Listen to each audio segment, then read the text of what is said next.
The views expressed on the following program do not necessarily represent those of this station or its management.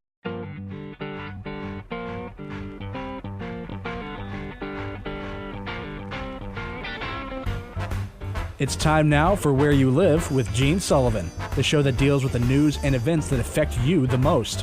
Whether you rent or own, live in an HOA, single-family home, or an apartment building, Gene will tackle the issues right where you live. So, from the True North Painting Studios, here is the original man of steel, Resolve himself, who stands for truth, justice, and the association way. Here's Gene Sullivan. Hello, everyone. Welcome to Where You Live. I'm Gene Sullivan, and I'm broadcasting from the True North Painting Studios. When you're looking for the right painting contractor, what do you look for?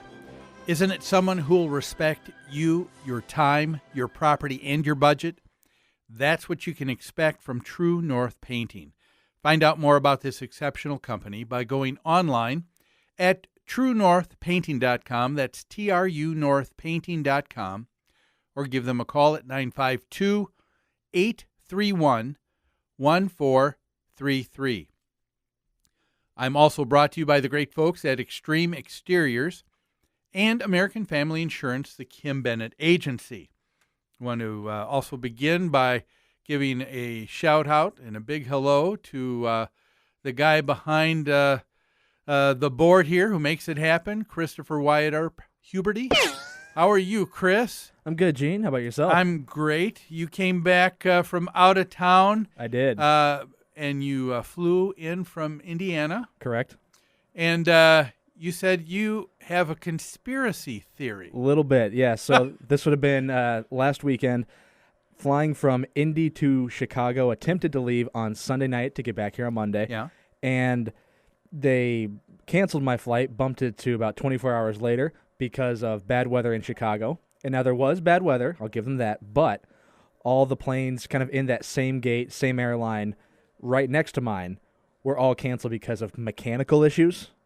And so I'm theorizing that mine was also mechanical, but they used weather, so that they didn't have to provide vouchers, and they could use the act of God language. Oh, really? So if weather is what cancels everything, there's no promises? Correct. But if it's because of a mechanical error or failure, then it's on them, right? So that's my theory, that they didn't want to pay the extra voucher and that they could use the weather as the excuse. Oh, you're such a jaded man.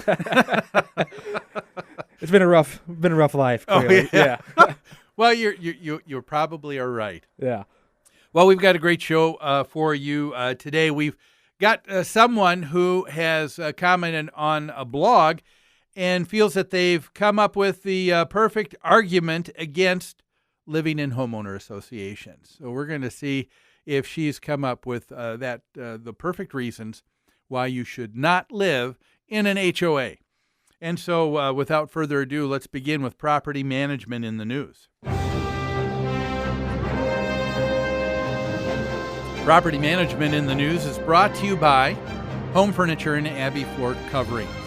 Their showrooms are staffed with professionals who will help you choose what you need to fit both your lifestyle and budget. Whatever you need, chances are they'll have what you're looking for.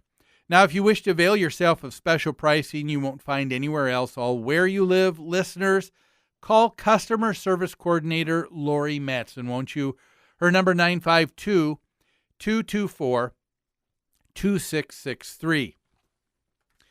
Our first story is going to be in response to a blog. A woman has come up with what she believes is the perfect argument against homeowner associations. This was back on April 15th by Stephanie Cameron. Now, I don't know if she lives here in the Twin Cities. She seems to tip her hat to a story that happened in the Star Tribune, so I'm thinking she probably did, but maybe not. We don't know. But she says, and begins in her blog, she said, like most things, she says, homeowner associations, they began with good intentions. With home values so closely tied to upkeep and curb appeal, she said it made sense to establish neighborhood minimums. and have that maintenance done collectively, all for a tidy monthly fee. But then she asks the question, but has it gone too far? She answers that question by saying, yes. And her proof? She said all that one needs to do is just scour the web for horror stories. They'll find accounts of unreasonable bureaucratic organizations filled with rules, bullying, and more. And so I submit to you the very first thing here out of the gate, proof of why we know that HOAs are so very bad is because you read it on the internet. I think that's the argument that she's using. And I just wondering, can we have, and don't we have an understanding of being a little bit more discriminating than that? Well, there's commercials out. There's one that I can think of where one gal is just going through the internet on her cell phone. She's talking to someone, and she said, well, you can believe it because it was on the internet. And then she says she has a blind date, and he's French, a French model. And you see this guy who's just a bum, and he has no French accent. And she says, and who is this, your French model? And he turns and says, oui. And yes, on the internet. You can believe it because it's on the internet. I would have hoped that there would have been probably a little more discrimination on her part. My guess is she's probably does not have a job in research. But anyway, she has some concerns, and she is entitled to her opinion. And let's go through what her opinion is and what some of the things that she finds problematic with living in a homeowners association. So she has 3 things that she would like to submit as an argument against a homeowners association. Argument number 1, the first issue she wants to address is, she says, it's the end of individualism. She said the biggest problem with HOAs, and I think what she really meant to say is the biggest problem she has personally with HOAs, she says, is the inability to make notable alterations in your yard thanks to an imposing list of rules meant to, quote, unquote, protect all other residents from folks going crazy and putting, let's say, the body of a 1957 Chevy in the front yard and call it art.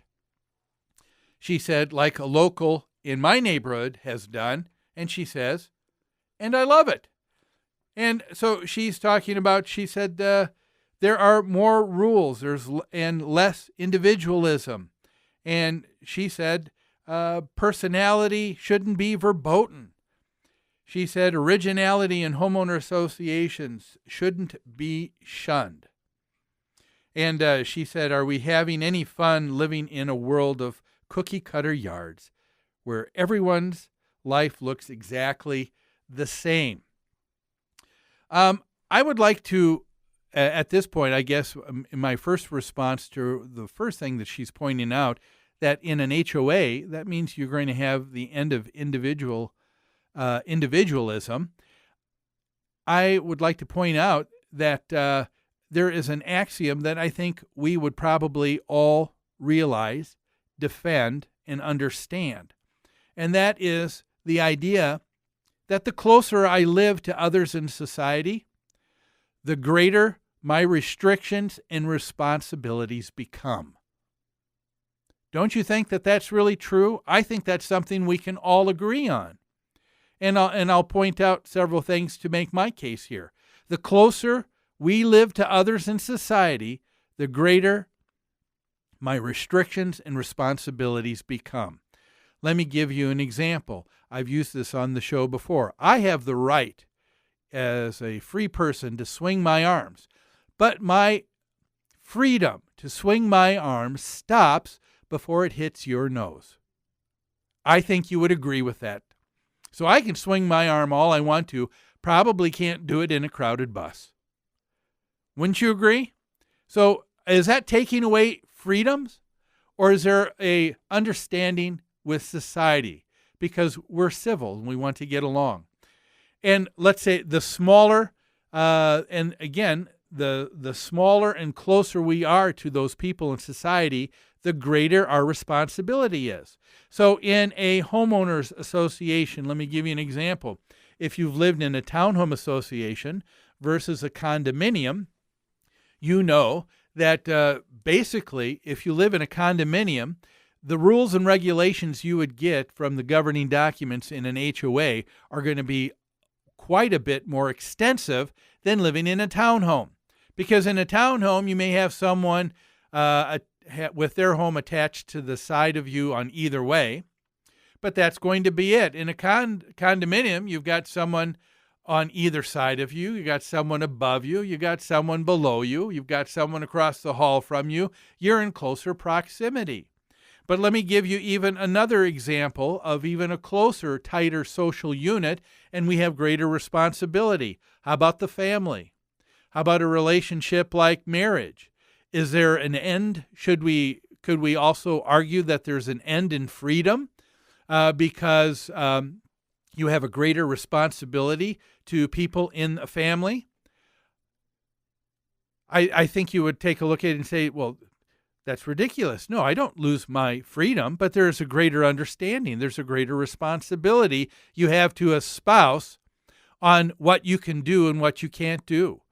When you live in a family and you're going to be home late, I don't have to call people, coworkers, to tell them I'm going to be late at home. But guess what? When you live in a family and you're late, I bet you have a responsibility to call in to let someone know where you are so they know you're safe, to know when you're going to be home. And so, my axiom that I think really holds true here, and that I would submit against our idea of individuality, freedom like this isn't perfect, because the more and the closer you live to people, the greater the responsibility will be. Well, she has a couple of other ideas here too, and we'll look at those, but we need to take a break right now, so let's do that. But don't go away. You're listening to Where You Live on AM 1280, The Patriot.